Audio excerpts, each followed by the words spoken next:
Hi friends, welcome to movie check channel. இன்னைக்கு நம்ம என்ன பார்க்க போறோம்னு பார்த்தீங்கன்னா, தமிழக அரசு மருத்துவத்துறையில் வேலைவாய்ப்பு அறிவிச்சிருக்காங்க. அதுக்கான அஃபிஷியல் நோட்டிஃபிகேஷன் பற்றி தான் பார்க்க போகிறோம். வாங்க வீடியோக்குள்ள போய் பார்க்கலாம். இதுதான் அதுக்கான அஃபிஷியல் நோட்டிஃபிகேஷன். இன்னைக்கு தான் இந்த அஃபிஷியல் நோட்டிஃபிகேஷன் வந்துச்சு.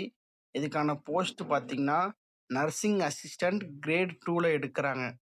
அதில் வந்து வேக்கன்சி மொத்தம் பார்த்தீங்கன்னா 999 வேக்கன்சி அறிவிச்சிருக்காங்க. இதுக்கான சம்பள விவரம் பார்த்தீங்கன்னா 15,700லேருந்து 5,800 வரையும் இருக்கும் அப்படின்னு சொல்லியிருக்காங்க.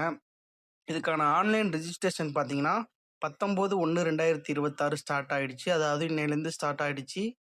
இது எப்படி அப்ளை பண்ணுங்கிற வீடியோ வேணுனாலும் நம்மள்ட்ட கமெண்ட் பாக்ஸில் கமெண்ட் பண்ணுங்கள். கண்டிப்பாக அதுக்கான வீடியோ போடுறேன். இதுக்கான லாஸ்ட் டேட் பார்த்தீங்கன்னா 8/2/2026 அப்படின்னு சொல்லியிருக்காங்க. இதுக்கான ஃபீஸ் டீட்டெயில் பார்த்தீங்கன்னா எஸ்சி எஸ்டிக்கு 300 ரூபாயும் மற்றவங்க எல்லாருக்குமே 600 ரூபா வரையும் சொல்லியிருக்காங்க. இதுக்கான அஃபிஷியல் லிங்க்கும் கீழே கொடுத்துருக்காங்க, செக் பண்ணி பார்த்துங்க. இதுபோல் தகவல்களை தொடர்ந்து கேட்க நம்ம சேனலை மறக்காமல் சப்ஸ்கிரைப் பண்ணிங்க.